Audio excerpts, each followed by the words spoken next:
Awesome. Welcome back. We're doing another episode with pioneers and builders in Jacksonville. It's obviously my favorite podcast, and personally, I think it's the premier podcast of Jacksonville, Florida.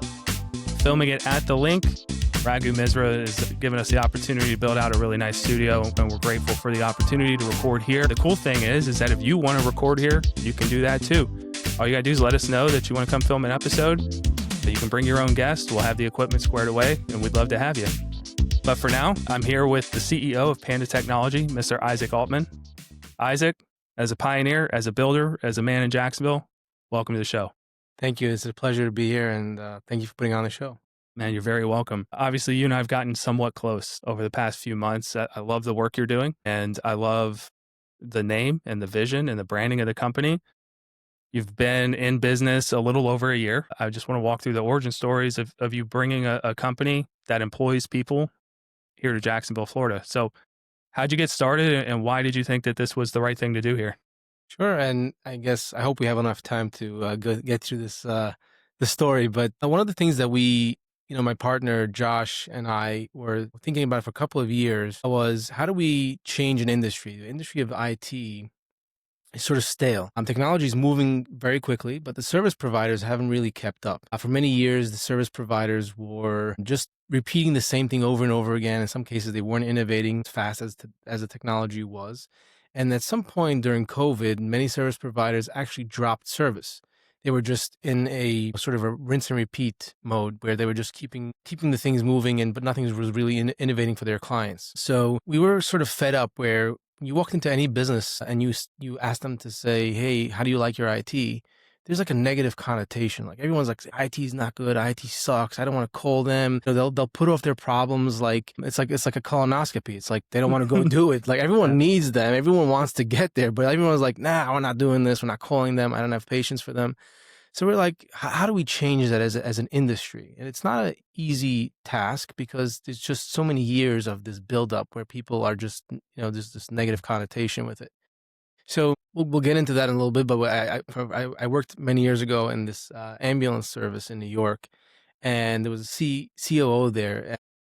Part of the orientation and part of the sort of culture in the organization was, he would always say, when you go and you treat patients, in their worst moments of their life, and sometimes the best moments of their life, depending on the circumstance, you want to be cute, cuddly, warm, and fuzzy. You want to be there for them in either situation. That's a very helpful situation. It's very helpful to be cute, cuddly, warm, and fuzzy. So that, to me, I worked there probably 5 years, and it sort of stuck with me. It was like this thing, like cute, cuddly, warm, and fuzzy. You're interacting with somebody, whether they're having the worst moment or the best moments in their life. Cute, cuddly, warm, and fuzzy is always someone you can depend on, something that's there for you in that moment.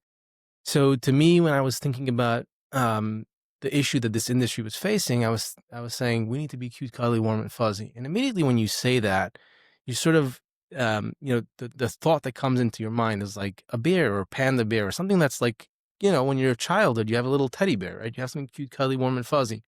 So to me, immediately drew a picture of a panda in my mind, and I was like, hey, we got to do some research on the name, see if it's available, see if the market is not oversaturated with the name, and that's how the panda was born, essentially. Panda was born just from that, and then and that's the ethos of our organization. Like, we want to turn the negative connotation with IT upside down and bring the business back to its core, which is service business. Nothing more, nothing less. Yes, we do technology. Yes, we do cybersecurity. Yes, we do AI. We do all the pieces that an IT vendor is supposed to provide you, but we want to be that partner that's cute, cuddly, warm, and fuzzy, that helps understand your business, helps understand your workflows, and actually and then bring ourselves inside your workflow, not the other way around. Yeah, first and foremost, excellent. There's when you were saying the cute, cuddly, warm, and fuzzy thing, and that it stuck with you. My co-founder and I worked at Best Buy together I worked there from 2007 to 2011. He worked there much longer, and they had these core values, and there was 4 of them. But the 4th one was have fun while being the best. And I'm sitting here talking to you in 2026, and I left there in 2011, and it's still with me. And it's just amazing how when something can be said and done so perfectly, how it can carry on with you. So when we were putting on PB JAX, podcasts have a stigma too, in a way. I think everybody wants to come out with these hot opinions or whatever the case may be. But for us, we wanted to put the focus on the guests and talk about their stories. And what we really came to was we really want to have fun with this, but we want to be the best at it. And so for you to have that stick with you for 5 years and for this to stick with us for so long is, I think it's pretty cool. Correct. It's those people that you bump in throughout your career, or organizations that have developed those concepts that really shape how you grow up and become a leader, or start a business, or whatever you're doing in your life, whatever your career path is. Those people have major influence on that.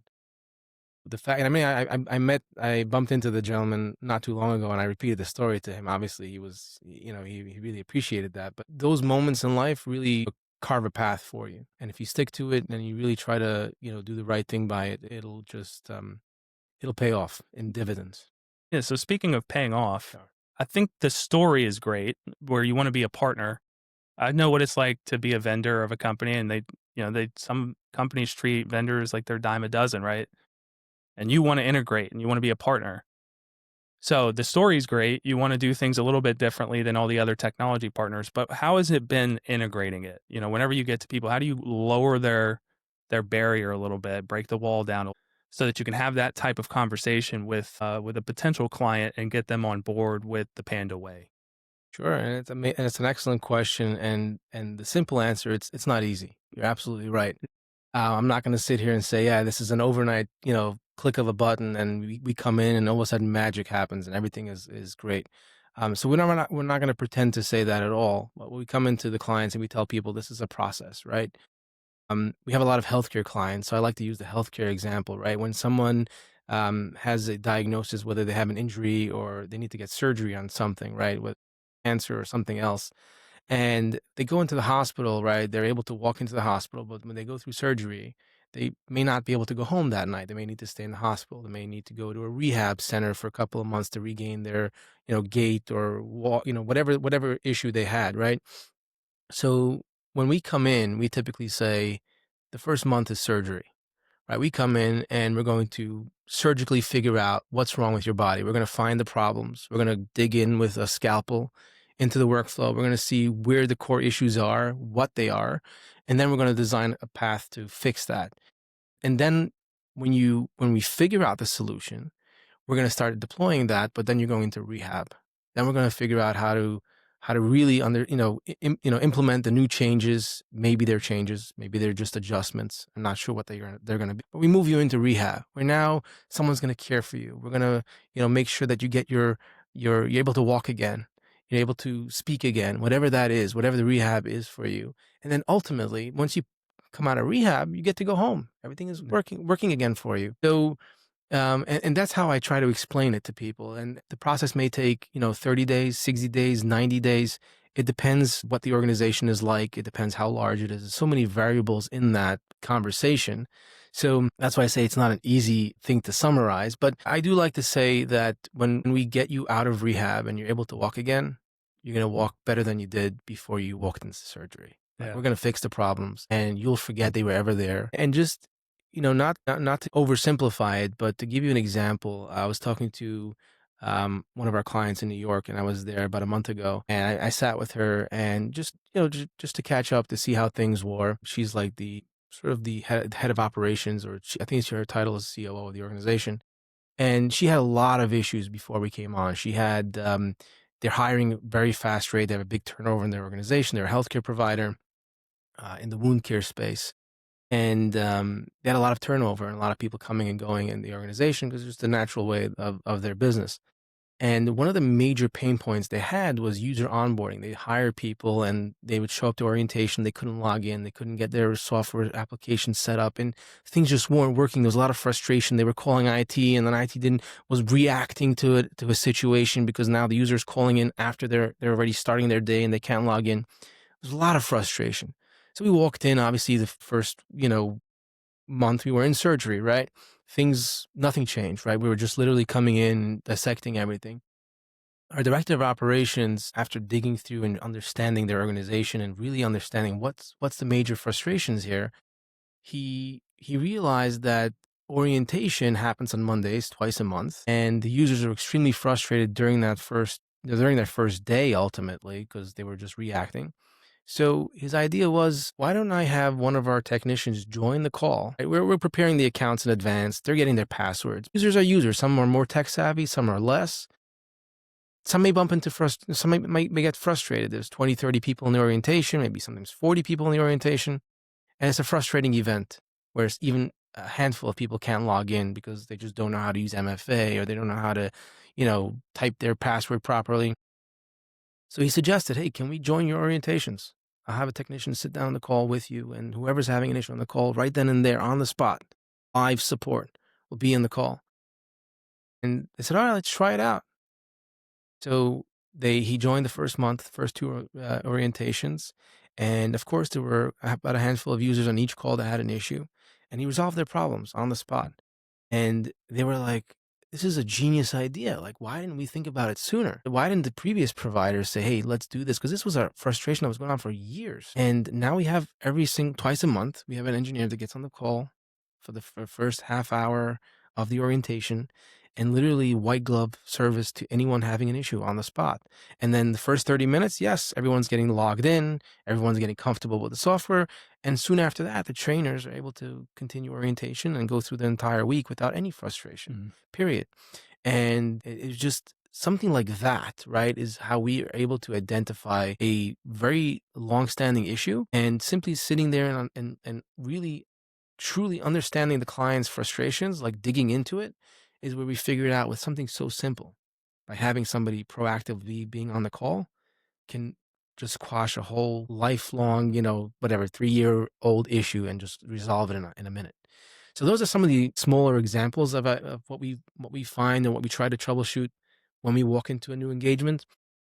But obviously that didn't happen day one, right? That took a month of understanding what the client's business was, right? That's really their workflow. That's not our workflow. They're hiring the people. They're having frustration with people that are not tech savvy. And we're able to come in as a partner, right? Not as a vendor. As a vendor, I could have sat back and said, hey, this is your orientation. You figure it out. But instead I said, no, this is our orientation. Let us figure it out together. And we sat down with their team, and now we have a solution that works for us and for them. Now, for me, as a business owner, it's tremendously helpful when I can plan and forecast and proactively help a client, because then I can staff for it. I can schedule it. I know what it's going to look like. It's a lot more difficult when the people are calling me in while they're in orientation, 5 people at a time. And now we're scrambling to get the resources, ready to go, and everyone's ready and everyone knows what's going on. And people are like trying to scramble and respond to something basically reactive. For me as a business owner, it's a lot more controlled when I can predict these things, right? So for us, it's a win as a business, even though we spend a couple of hours on those calls, but it's a win for us and a major win for the client. So both of our organizations win ultimately. So that's where I feel like it's a true partnership rather than a vendor relationship. Yeah, I feel strongly that it's things like that operate as differentiators.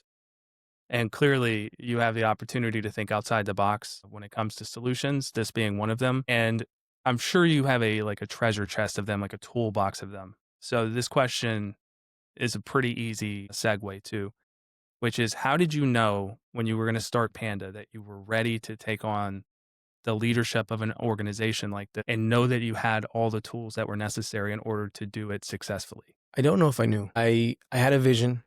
I had an idea of how I wanted the managed IT service space to look like. I knew it was a uphill battle. I knew it was not easy. I didn't pretend it was. When I was talking to our initial prospects, when we were just me and Josh with the idea and some light execution, they were looking at us like we were crazy. Like, there's no way you can pull this off. I remember talking to a CTO of a large organization, currently a client of ours, and I said, we aim to answer the phone under 120 seconds.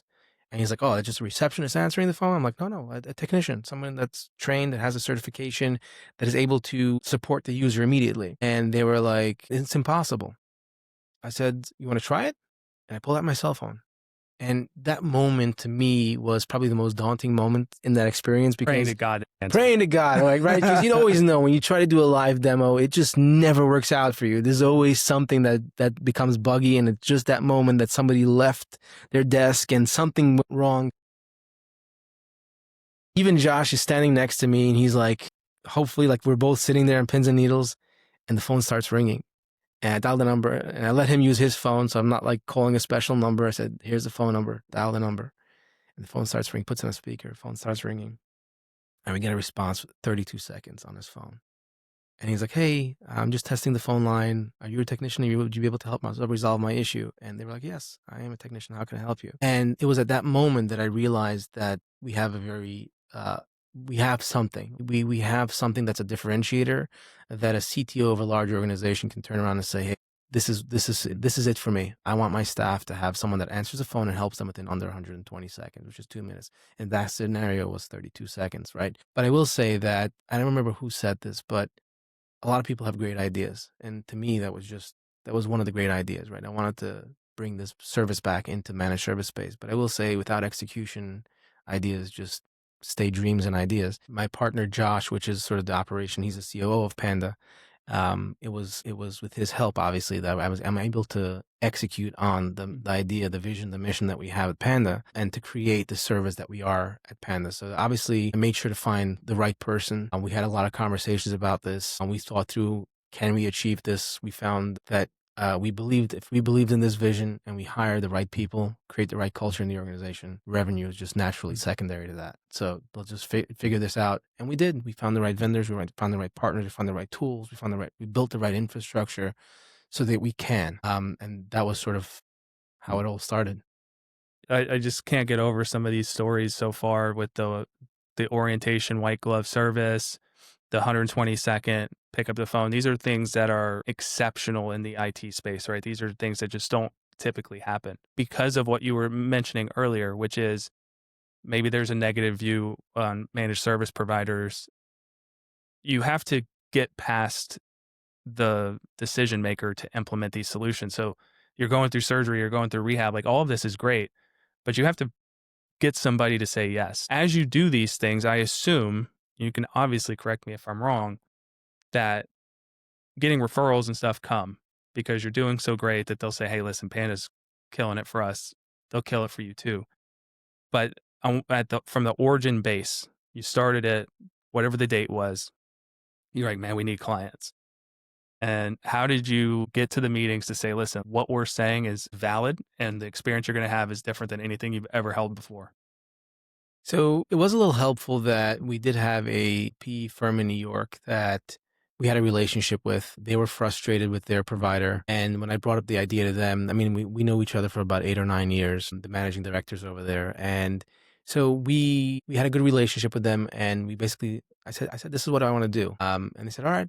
They had faith in me and Josh, and they're like, all right, we'll come to you. We'll do business with you. So they were sort of our very initial client, so that's sort of bootstrapping with the client, with the client's funds. But after that, it was essentially like you said, like sitting down, having conversations with CTOs and other people, and them not really understanding or thinking that we can execute. Right. One of the things that I always typically use, and it was a book written by. An amazing book written by Will Guidara he used to be a partner in 11 Madison Park, which is a Michelin star restaurant in the city in New York. And he wrote a book called Unreasonable Hospitality. Typically the word unreasonable has a negative connotation. Oh yeah. It's unreasonable, right? He's being unreasonable or something is going on. It's unreasonable. So, but what he turned around and he said, if my competitors and everyone else in the industry thinks it's unreasonable, I want to do it. I want to shoot for the stars. And he created a service experience within his restaurant where they measured out. They sat down, they did surgery. They tried to understand from the second a person decides they want to sit down in their restaurant, how do I make that experience just unreasonable for them? Like, there's no way like they're doing this for me. Like, this just unreasonable, right? So one of the things that we really focus on at Pandas is essentially that unreasonable service in the best kind of way, right? Mm-hmm. We are sitting there and trying to think of our clients' problems, and we're providing an unreasonable like idea that we're going to go in, we're going to step in, and we're going to help them. So after that, I would sit down and tell people, look, this is what we're doing. This is what we're offering. Some people, obviously, we didn't win every single deal. So there are people that are still afraid of it.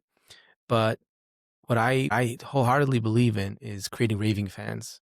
And as I mentioned earlier, that CTO had recently written a whole post on LinkedIn about his experience with us just over the last 8 or 9 months. And those are the experiences that we're thriving for, right? We're trying to create our clients that are literally screaming off the rooftops of their buildings, or also known as LinkedIn, writing posts about us and telling people that these guys, this is what they do. This is actually what they're able to execute for us and accomplish. And I wholeheartedly believe that that's where it's going to create this sort of snowball effect for us when people start seeing that not only are we're saying we're going to, but we are actually achieving those goals. So those are some of the things that we're hoping for 2026 at least. But we do have quite a few clients that, like I said, that is no doubt in my mind. Just like I gave that CTO the phone number to call that day, I would say, here's the CTO's cell phone number. Give him a call if you don't believe me. And there wouldn't be even a fathom of doubt in my brain that they're going to give the greatest experience, the greatest review of Panda Technology to the prospect that's calling them.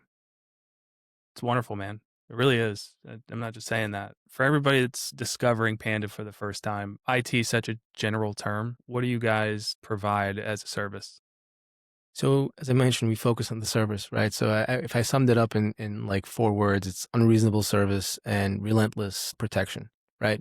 So a lot of business owners don't really care to understand exactly how IT works. They just want their email to work. They want their files to be there. They want their computers to just function when they walk in the morning. They want their staff not to be busy talking to IT. So what we aim to do is we try to aim to make IT sort of invisible. If you don't see it and it's working, that means that we're doing a good job. So our focus is on how do we make this invisible where the users don't have to call us, where systems just function and work. So, if you think of a business that any business in 2025 and 2026, they need to have some level of IT infrastructure, right? You have your basic email services, you have computer that needs protecting, right, from antivirus and ransomware. You want to make sure you have that covered. Have some place where you can store your files. You want to have a place where you can store your passwords safely and securely.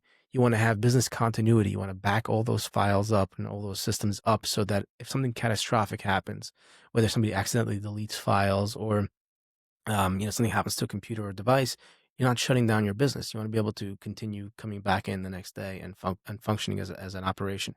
So we come in and we do all of that for you. So anything, whether we have to arrange getting you, VoIP phone service in your office, whether we are going to do, firewalls, Wi-Fi, and all the other services that come with infrastructure, whether it's cloud services or solutions, and just help desk service. So call us when something is amiss, or if you're planning for growth, call us. We'll have a conversation and helping you get there as a consultant. So those are some of the I guess functions that we do at Panda from a non-technical way of saying it. Client size, small as a solopreneur? Do you go that small? So it's a debate we always have. Okay. I wholeheartedly believe in solopreneurs. The way I always tell people, if you are a 20-year-old law firm and you have 2 people in the organization, a lawyer and a paralegal, probably not so much of what we're able to help accomplish or help you innovate on, because you sort of figured yourself out. That's what you want to be. That's the type of owner you want to have. You want to have a small firm and do that. But if you came to me and you said, "Hey, I'm a 1-year-old law firm with 2 people, but my expectations are I'm going to grow. I want to innovate. I want to have a good technology to help me scale and grow." Yes, I'll have a conversation and we'll be able to help the solopreneurs. And in some cases, just the other 2-3 weeks ago, a solopreneur reached out to us and they needed some support, some help. Someone made a recommendation to us here in Jacksonville. We were talking, sales guy said, "Hey, should we do this deal? What should we do here?" And I'm like, no, I'd rather just give them the help for free, right? So we scheduled a time. A technician reached out to the person, spent about an hour, helped her out, got her going. And she's like, "Hey, I want to pay you guys." I'm like, "No, don't pay us. I don't want to do a contract with you. You're a solopreneur. I'd rather spend the hour helping this person, again, converting them to a raving fan. Nothing more than money. I don't need that transaction." And they want to be a solopreneur, and that's perfectly fine. But for us, in order to scale up and build out cybersecurity systems, there's no value to the solopreneur for us to do that unless I'm doing it for free.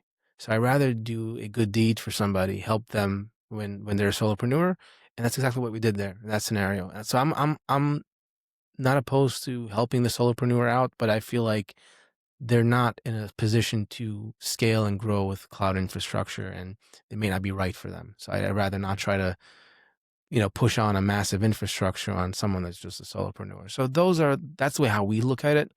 But we're extremely involved in helping the business community. So I will never say I'm trying not to leave people high and dry. So if they're a Yeah. solopreneur and they're struggling, they're having some IT issues, I'll see what I can do to help them out as best as I can. And again, to me, it's not, I don't want to make it transactional for those people. I want to be able to provide them something so they have an experience that they like and they appreciate. Yeah. Well, now if they grow, they'll keep you in mind. Yeah. I will say over my career, I've walked into offices where there were 4 people standing in the office for the very first day and they needed IT set up. I've been in this space for like 10, 15 years. And those companies now have 400 or 500 in a matter of like 5 years. So I've seen how, explosive growth can happen over time for businesses. So I don't turn people away. So there are companies that'll say, hey, unless you have 20 users or, 50 users, I won't have a conversation with you. No, we're going to have a conversation with everybody. If we can help them, we help them. If we can't, we can't. But ultimately, we're going to have a conversation with everybody and see how we can fit them into the Panda model. One of the biggest reasons why you're on the show is because you're here in Jacksonville, Florida. And for all intents and purposes, it's a newer business. How has it been integrating into this city? Do you find this city to be business friendly? I do. I have very high hopes for the city. I think that there's a lot of really special people that are trying to sort of turn around and bring back innovation to the city. I think there was for several years. I don't know if it was because I moved here in 2021, so I don't really know the city before then. And even for a few years that I did live here, I didn't really interact or do business in the city. This is where my home was, and then I knew JAX Airport because that's where I used to travel out frequently from. About a year and a half ago, I started to really sort of dig my claws into the city, try to understand like what is the city about? What are the people doing here? What are the businesses that make and help drive the economy here in Jacksonville? I also sort of started thinking more philosophically about the city because every parent. I have 4 kids, and my oldest is 13, will be 14 this year, and college is not far away. And as a parent, you want your kids to leave the nest, but you don't want them to go too far. At least not me. So for me, I feel like if I'm going to plant my roots, here in Jacksonville, I want my kids to have an opportunity to stay here when they grow up, whether they meet their spouses here or find a good opportunity to work for employment and stay right here in the city. So I think it takes community to build that infrastructure, to build those opportunities so that our kids, when they grow up, have that for themselves. So they have the opportunity to find employment and build their families here in Jacksonville. So for me, um, I think that the business community here has a lot to offer, but I believe that a lot of businesses are a little bit fragmented right now, and we're trying to find many ways to get them sort of together and find sort of unify them in a sense, even if people are competing in the same space. I believe that there are plenty of businesses out there and plenty of business to go around for everyone. And obviously, you don't have to sit and tell your competitor about your secret sauce. No one wants you to do that. But I think that competitors need to work with each other as peers and say, hey, if you win a deal, you win a deal. If you don't win a deal, you don't win a deal. Deals are weighted differently, right? Some entrepreneur will say, I'm making my decision based on finance. Some might say I'm basing it on value. Some might say I'm basing it on quality, right? So even though you're competitors, you may not have all those attributes to win the deal anyway. So if you're competing on a deal, may the best player win. But the best player doesn't always mean that they're the same, right? Again, I may not be the same price as my competitor. Maybe I'm introducing more value, so I might be more expensive. Or my competitor might be introducing more value than me. It might be more expensive, right? So the entrepreneur that's looking at just getting a good deal is going to go with whoever's the cheapest price. So in that case, are we really competing? We're not exactly the same price, right? I'm not going to be dollar for dollar, right? I'm going to be either a little bit less or you're going to be a little bit less. And so to me, I think that there's a lot going on where people are sort of realizing that the industry here or the business community, at least in the SMB space, I don't know, there's a couple of large players here in town too. So I'm sure they have a different opinion on this than I do. But I think that there's a lot of businesses that owners and entrepreneurs, founders, they want to really make a difference. They probably either have the same selfish reason like me, want to have an opportunity for my kids in the next 10 years, or maybe not. Maybe they have other reasons why they want to see the community grow. So I know we're heavily involved just from a, not necessarily from Panda itself, but we're sponsoring and funding some of these initiatives. We have, which was just announced this week, which was Jacksonville Business Calendar, which Florian from TwinZap, and that's a collaboration between TwinZap, UNF, and Panda, ultimately finding a place where anyone wanting to start a business, whether they're established already or they have a dream of starting one and they have an idea and they want to execute, they can get to a website and then find a business calendar where they can find all the events going on. There's the JAX Chamber, the St. John's Chamber, there's the Jacksonville Business Professional Group. There's all these different groups in the city, and everyone has their own calendar. But there's no unified calendar that showcases everything, right? If I want to get into the healthcare space and I have a healthcare idea, where do I go? As an entrepreneur, you Google that. What do I do now? So this calendar is sort of going to unify all those different services and have the ability for anyone to log in and say, hey, I want to focus on healthcare. What are the healthcare events going on in town the next week, month, quarter, year, whatever that is? It's to me, that's near and dear to my heart, again, selfishly for my kids. But I'm helping that initiative out, trying to make sure that we can give back to the community that way. We also had the opportunity from Panda itself. We host every third Thursday of the month.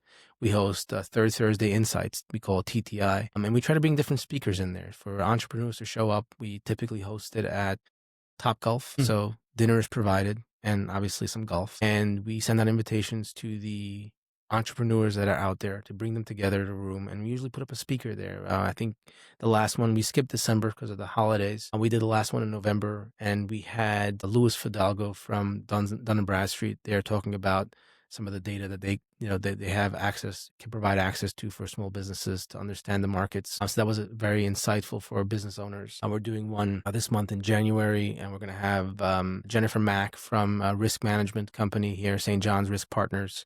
That's going to talk about, cybersecurity insurance, general risk for the businesses, general insurance. But so those are events that bring the business owners together. It's a free event, food, drinks, golf, good company, hopefully. And we bring a speaker that just doesn't sit there, and it's not an event where they're just sitting and talking, but it's an event where they give a small 15, 20-minute presentation about what's going on in the industry based from their perspective, right? From either technology or from risk or from any of and we're trying to do different speakers every month. And then business owners just are in the same room and they can talk. They can see if they can solve each other's problems. So that's to us also something that we're giving back to the community to try to facilitate that level of like community and partnership between other people in the space that are trying to start businesses. So those are some of the ways we're looking at it. And again, we try to attend networking events wherever we can. I know Raghu puts on the Collisions and Coffee first Wednesday. We try to attend every single time whenever we can in the morning on Wednesday, and you meet people here. You may meet, actually interesting story. And I mentioned this to Raghu, and I think this made his year last year, and it just came to me. Florian, which we do a lot of work with, and we also just did the JAX business calendar, just for context. Yep, the JAX business calendar together as well. And we have other partnerships, other businesses that have come to fruition from that. We met Florian for the very first time here at the Link at Collisions and Coffee by random, we didn't know him from before. We didn't expect him to be here. It's actually, we got a couple minutes because it's an interesting story. We have all the minutes in the world, man. All right. Let's go. Josh and I, this was we incorporated in October of 2024, and we came to Collisions and Coffee November of 2024, which was the first Wednesday of November 2024. And we were brand new company. We had that one small client, and we had somebody, Josh and I were focusing on, let's go to all these different networking events. Let's try to meet business owners in Jacksonville so that we can showcase and explain what our vision is. So one of the events that I found was the Collisions and Coffee, and we signed up. We signed up a couple days in advance, and Tuesday, the night before the event, somebody calls me up. Hey, I need some IT, discovery done. They're doing an acquisition of a business in Indianapolis, Indiana, and they just need us to come in. They have an in-house IT department, but they just needed somebody boots on the ground the next morning when they close on the business, to basically sit there and just test all the passwords, touch everything, make sure, take pictures of their IT stuff, and then hand that off to their internal team. So needless to say, we were hungry business owners, and this was one of our first projects. The next morning, I'm on a plane and I'm going to Indianapolis, and I couldn't make it to Collisions and Coffee. Josh, not being the most extroverted person in the world at the time, he's like, I can't go without you. You know, if you're not here, I'm just going to stay home. I'm like, dude, just go. Just go. Don't do nothing. Come in there. We spent whatever the $10 was. You know, that was my guilty way of telling him, just go. This is one of our first expenses as a business. Go, sit down, have coffee, and maybe bump into somebody. Maybe. So even he wasn't supposed to, he didn't really want to show up to the first Collisions and Coffee. And obviously I couldn't make it because I'm in Indianapolis. It was also interesting because that week, Josh's wife was due. So he couldn't go to Indianapolis either. So it was like a just godsend, if you wish, that he showed up here that morning. If you sometimes see how Josh dresses, probably should have a picture of him here, but he showed up in a 3-piece suit and a bow tie to Collisions and Coffee. So he stood out like a sore thumb anywhere else. And speaking to Florian now, and I asked him to explain the meeting to me. He's like, there was only one guy that showed up with a bow tie, and I had to speak to him. So Josh is minding his business, hanging out, Collisions and Coffee, and then Florian walks up and he's in sort of software development, which is something we don't do directly. And so they had a good conversation and they set up a meeting to follow up, and the rest is history from there. But that happened right here in the link. So yeah. I always tell Josh, I pay homage to the link for bringing about that relationship and that connection. And that's sort of my way of saying I want to pay that forward. I want to bring people in the room that don't know each other, that maybe we'll bump into the very first time, and that maybe business will happen, maybe business won't happen. But ultimately, that's how you cultivate business. That's how you create relationships, partnerships, vendorships, whatever they are. It starts with people. You have to get people together to sit, talk, and just, create, get those ideas out of the head and build partners. Create the circumstance. 100%. I have a really interesting story for you that has to do with Raghu. And for context, Raghu owns the link. So Raghu built this in 2021. Before that ever existed, nobody really knew who Raghu was. He came here in, I think, 99. He worked in tech, mostly remote. But when he decided he was going to build this building, he was building it. And so he was going to networking events just like you would go to networking events. And so he went to a JAX Chamber coffee event. And he met this gentleman named Tim Miskovich. Tim is the person who came on the podcast one episode before you. And the reason he did, and the reason we had him in here, was him and Raghu met at that meeting. And Tim is the chief commercial officer for a company called WTech Smart Engine Lighting Solutions. So all of these smart lights that are above you and all throughout the link are because Raghu and Tim just happened to sit next to each other at a chamber coffee event. Otherwise, they would have went with a completely different resource. WTech's a German company. Tim's the only human being in Jacksonville, Florida that works for this company. So he just went there, met Raghu. Raghu's like, yeah, I'm building a building. And he goes, dude, we need to talk. And the rest is history. Now This is the quote unquote, the smartest building in Northeast Florida. I'm telling you, isn't that amazing? It's kind of crazy. Those are the things that people don't understand. And I was having a conversation with our marketing team recently, and we obviously focus heavily on networking events. As I mentioned, Third Thursday Insights, coming to Collisions and Coffee, any events that are put up by TechCo's conference or the After Hours, the Players Championship, we sponsor those events. The JBP has a couple of educational events that we sponsor. There's Jack IT Council that we sponsor certain events.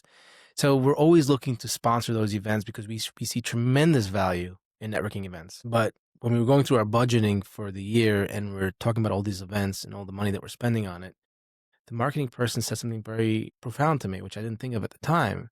And she said, but you're leaving out all the introverts.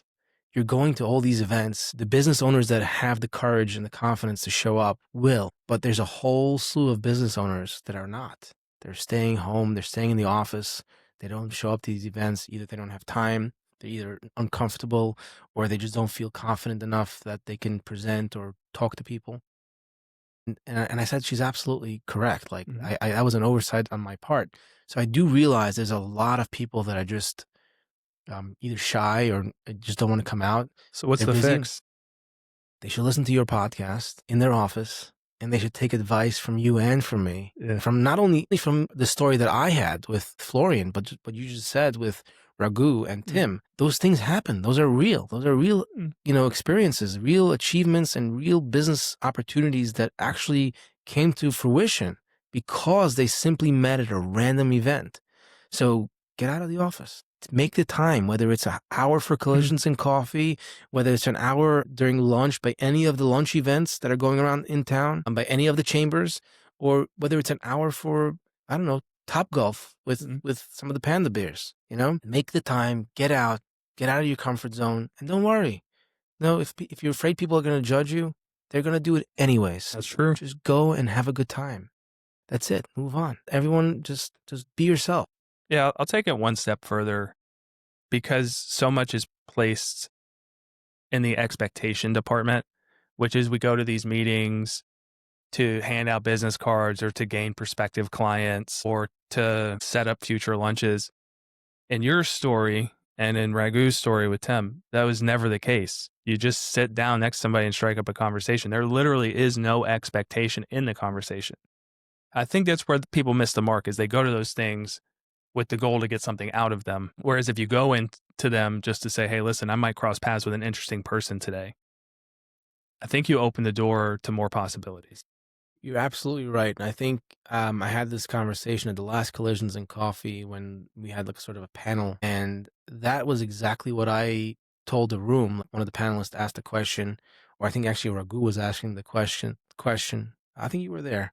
But they were asking a question about what are networking events supposed to be like? And I said exactly what you just said. Don't make it transactional. Yep. Don't show up here saying, I'm going to grab everyone's business card and every one of these people are going to be my prospect now that I'm going to call every single day of the next 3 weeks and say, I met you at Collisions and Coffee. How can I get to spend your money with me? Don't do that. Don't do that. It's not what a networking event is about. Networking event is about showing up here for the business community first, being part of it, showcasing that, hey, I have a business, I want to do business, and this is what I do. But come for the relationships. Don't make it transactional. If you hand out a business card, you hand out a business card. If you don't, you don't. You may not click with everybody. Not everyone is your prospect. Some people are in your market, some people are not in your market. Show up, have a conversation, meet a Tim, meet a Florian, meet a Raghu, meet an Isaac, meet a Randall, but just come there to meet people and see how it goes. Naturally, if the relationship is right and the opportunity is right, revenue will flow. It'll come naturally, but don't force it. Nobody likes to have the car salesman show up at a networking event, right? And no digs on car sales. Not at all. Some of them do it the right way. Correct. But the idea there is what I'm trying to get across is don't be transactional. Don't try to show up. So you're absolutely right. That's a great point. Oh, thank you. I mean, you're the one that's supposed to be making the great points on this show, but I'll take it. Hey. Yeah. So a couple of things you've said throughout the podcast I want to bring back and bring into one topic. Kind of fragmented in Jacksonville, both logistically and business. We're a little spread out.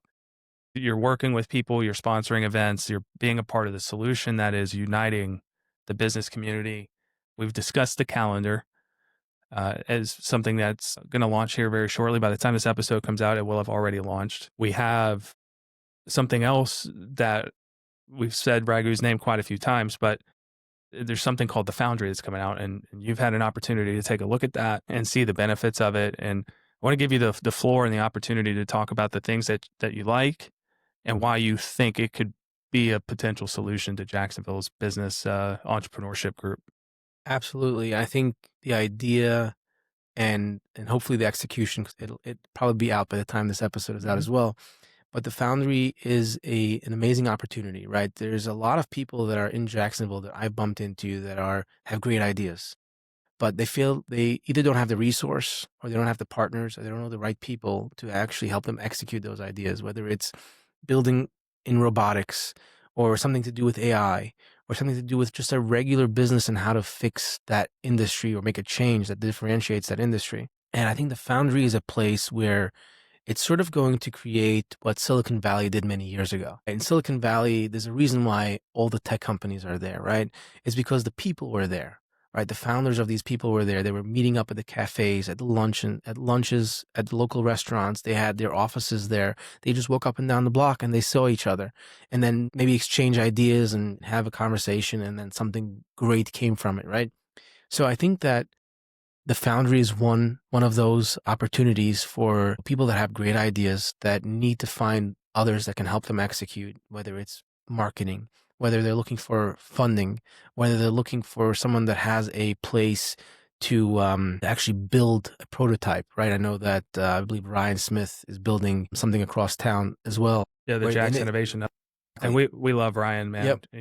He's providing solutions. We're a huge fan of Ryan Smith. Correct. So I think that those pieces coming together and providing the sort of the platforms or the base or the core for business owners and entrepreneurs and people that have just great ideas to come and execute those, I think it's an amazing idea, an amazing vibe. Yeah, I would call that a vibe, essentially, where you show up and you just meet the right people at the right place, and then the rest will be history, just like my story and Raghu's. absolutely, man. My favorite thing about the Foundry, that's actually what I love about the Foundry, is that somebody can find something different that's their favorite part. There's just so much that's kind of involved in it.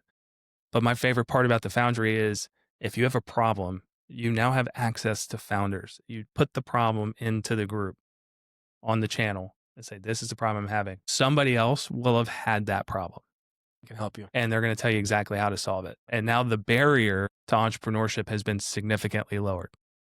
And just to echo a little bit on your point there, people may not have the solution themselves, but they may know someone that can help you, right? Even just making a connection, saying, hey, you need somebody to help you manufacture this aluminum. I have a buddy that has an aluminum spot. I'll make the connection.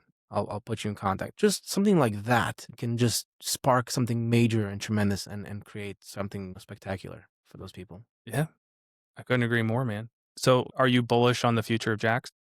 Yes, I Okay. am. I think that, not I think, I don't like to use that word. I know that JAX is going to be a thriving market. It just needs a couple of more people to push and shove, just like I am. And as a community come together, a business community come together and try to keep the dollars that are being spent in Jacksonville, right? Try to do business with other businesses within Jacksonville. If you have the opportunity and it makes sense financially, keep the dollars here, because that dollar stays in your community and you will see the return of that investment naturally. Either your kids or someone else, your family, your cousins, someone is going to see some level of growth from the money staying within this economy, instead of trying to do business with somebody from Utah or Texas or some other state. Try to keep the money here. Try to keep the dollars here. Try to keep the economy growing here, because, again, help your own community grow so you can actually benefit from it in any shape. So, Yeah, I couldn't agree more. I'll wrap it up here in a second. There's a couple of questions I got to ask. Number one, from an entrepreneurial perspective, as the CEO, the chief executive officer, what is the best piece of business advice you could give somebody who is considering starting something new? They're going to take idea and put it into execution. I believe that every idea is just an idea. And the best piece of advice I can tell everyone is find the right people that can help you execute. If you don't have the right people, it'll stay an idea forever. And to me, people is what make a business. It's not the revenue. It is not the contracts. It is nothing other than the people and the culture that you have in your business that's going to help you execute and create raving fans for your business. So if you have an idea and it's a great idea, find someone that can help you execute it and just go with it. The tribe. Build it. Build a Build a team, tribe. build a culture, build Yeah. a following, build a tribe, whatever you want to do, whatever speaks to you, just do it. Okay.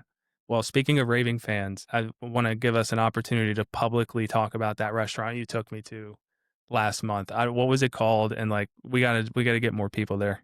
We do. It's an amazing chef. His name is Jean-Marie. He's originally from France, but spent many years in Hawaii, probably 30 plus years in Hawaii. He had restaurants on all the islands. At one point, he had a restaurant at the Caesars in Vegas. He's a world-renowned chef. And I stumbled into his restaurant on accident one day. Like, he's in a strip mall, and I was going to go somewhere else, and that place was just packed, and wait time was like an hour. And my wife and I were on date night, and we were hungry, and we're like, hey, this place, never tried this place. Let's check it out. The name is Rustica. Earth, Fire, and Sea. I think I have those correct. But his wife, Kay, is the maitre d' there, and she helps him run the place. And he's an amazing, amazing chef. He's got food that'll really open up your taste buds. You'll ask yourself, was that peach? Was that pistachio? What is that? And you'll have to ask, like, what was that flavor? And it's amazing experience. Super nice, service staff there that really take care of you. They really want to, give you a good experience. One of the first questions I asked him when I got a chance to speak to him, I said, "What are you doing here in St. John's and St. Augustine? Like, what's going on?" He's actually over in Silverleaf. And I was like, "You were in Vegas. You were in Hawaii. What brought you to this little village here in St. John's?" So he's got a daughter that's trying to get into the space program. So obviously being close to NASA was something that he wanted to do, and this is sort of like his semi-retirement. So Yep. it's an amazing experience. I hope you enjoyed it, and then just if you have an opportunity to go there and support him as a business owner, as a business, whenever I can, I go there. Yeah, I mean, it was Yeah, I don't have the language to articulate how good that food was. yeah. I just don't. It was that good. He's It an was amazing, some amazing of the chef. most out of the box menu items I've ever seen. They Correct. were just incredible. I think the cuisine is like Hawaiian fusion or something like that. It's like there's dishes that are fish, there are dishes that are steak, there are just whatever you like, whatever Mhm. type of food you want, they'll have something for Yeah, but we'll celebrate this episode by going back, man. you. We have I'd love to to. do it. What are you doing tonight? I might be eating there, man. Before we go, is there anything I missed? We've Panda, Jacksonville, you, Strauss, entrepreneurship, unity. And we kind of touched on a lot of different things, but what I miss? If I have the opportunity to ask a favor of every business owner or entrepreneur in Jacksonville, I would ask that they focus on the business community. Just give some level of effort to it, whether you can contribute in volunteering at one of the chambers or something, an event, just showing up. Don't even volunteer your time, just show up to a networking event and help other businesses keep their economy here in Jacksonville going. That's the only thing I ask from any business owner. It doesn't take a lot of effort. I know everyone's calendars are full and everyone's running around and trying to do what's right for their business, but find half hour, an hour a month where you show up to a networking event and just talk to the random stranger that's there. It may be fruitful one month, it may not be, it may be a complete waste of your time, but the effort wasn't. Show up, try to keep Jacksonville business moving, and hopefully make my wish come true, which is have a good market and a good economy here in Of course. Jacksonville. Okay. That's all. How can everybody find you, and how can they find Panda? They can find Panda by going to pandatechnology.com. I'm on LinkedIn as Isaac Altman, and I think those are probably the only two places that they can probably find me. Well, I'll tell you this: when we founded PB JAX, we had a lot of conversations, and then we quickly came to the conclusion that the conversations that we want to have are with people who are the solution to the problem, which is not only are you building something here, very important, but two, that you're hiring people from Jacksonville and giving them the opportunity to pay their rent and put food on the table for their families. For you, I commend you for that. I thank you for that. And above all else, I thank you for being here and sharing your story with pioneers and builders. Anytime. It was a pleasure being here. Randall, truly, Yes, sir. it was an honor. Thank you. Sir.